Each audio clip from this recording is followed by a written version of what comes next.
حضرت عائشہ ذرا فرماتی ہیں ایک چاند دوسرا چاند تیسرا چاند یعنی 2 ماہ گزر جاتے تھے ہمارے گھروں میں آگ نہیں جلا کرتی تھی. ہائے ہائے گزارا کیسے ہوتا تھا کہ کھجور کھا لیتے تھے پانی پی لیتے تھے. کہنا بڑا آسان ہے سننا صبح اور سوچے تو اسے 2 مہینے آگ نہیں جلی. زور نہیں لگایا کھانوں پر زور لگایا کھانوں پر. حضور صلی اللہ علیہ وسلم نے فرمایا بدترین برتن جس کو بھرا جائے وہ کیا ہے؟ پیٹ. پیٹ. دوسرا زور لگ گیا کس پر؟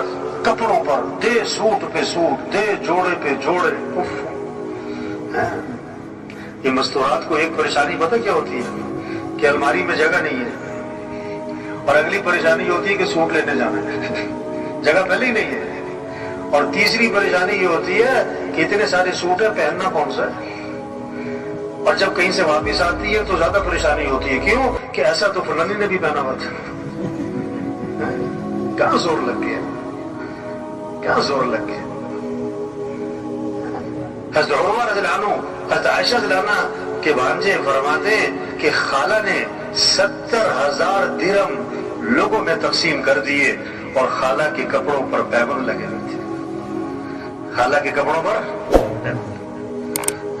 زور نہیں لگایا کپڑوں زور نہیں لگایا. زور حضور صلی اللہ علیہ وسلم نے عائشہ سے فرمایا کہ عائشہ اگر آخرت میں میرے ساتھ رہنا ہے تو 3 باتوں کا اہتمام کرنا. اللہ کے نبی کو زیادہ محبت عائشہ سے تھی.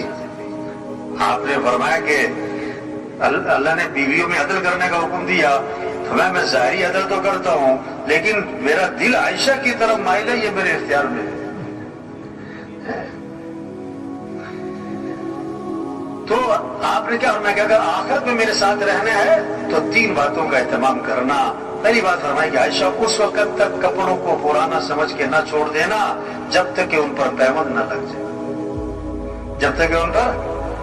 دوسری بات فرمائی کہ عائشہ مالداروں کے پاس بیٹھنے سے اپنے آپ کو بچانا. کیونکہ آدمی کے اندر مال کی بھی تما اور ہرس اور لالچ اور دوڑ میں لگ جاتا ہے. اور تیسری بات فرمائی کہ عائشہ دنیا سے اتنا توشہ لینا جو ایک مسافر کے لیے کافی ہوتا ہے. زیادہ لمبے چوڑے چکر میں نہ پڑنا. تو زور غلط جگہ لگ رہا ہے اس میں. کیا؟ کھانوں پر. دوسرا کپڑوں پر. تیسرا زور لگ گیا کس پر؟ تعمیرات پر مکانوں پر. آپ صلی اللہ علیہ وسلم نے فرمایا کہ جب آدمی کے مال میں برکت نہیں رہا کرتی تو تعمیرات پر لگا کرتا ہے. اذا لم یبارک فی مال العبد یجعلہ فی الماء والطین. جب برکت نہیں تو تعمیرات پہ مال لگتا ہے. قیامت کی نشانی بتائی یتطاولون فی البنیان. اونچی اونچی عمارتیں بڑے بڑے پلازے یہ قیامت کی نشانی. ایک صحابی نے ذرا اونچا مکان بنا لیا حضور صلی اللہ علیہ وسلم نے ان کے سلام کا جواب نہیں دیا. فرمایا یہ کس کا ہے یہ مکان کس کا ہے؟ کہ جی فلاں کا ہے. آپ خاموش ہو گئے. اور جس کے الفاظ ہیں فحملها فی نفسہ.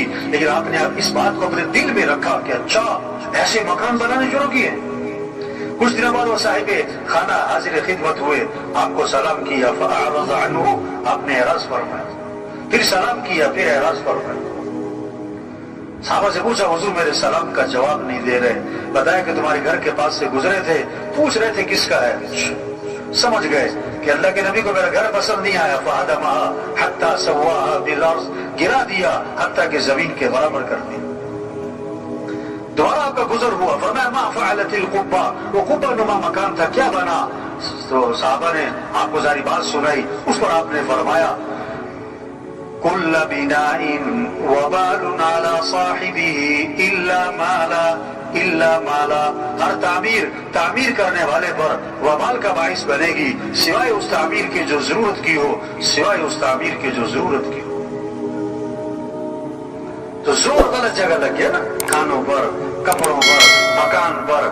اور چوتھا زور لگ گیا شادیوں پر. کس پر زور لگ رہا ہے؟ 2 سال تیاری 3 سال تیاری. یہ بھی ہونا چاہیے. شادی کے موقع میں ایک فہرست بناتے ہیں لوگ. یہ بھی کرنا ہے یہ بھی کرنا ہے یہ بھی ہونا ہے یوں بھی کرنا ہے وہ بھی کرنا ہے. ان سے پوچھو کہ یہ سب کچھ کیوں کرنا ہے. ان کا جواب پتہ کیا ہوتا ہے کہ یہ سب کچھ کرنا پڑتا ہے. یہ جواب ہے. نہ گزر نہ پاؤں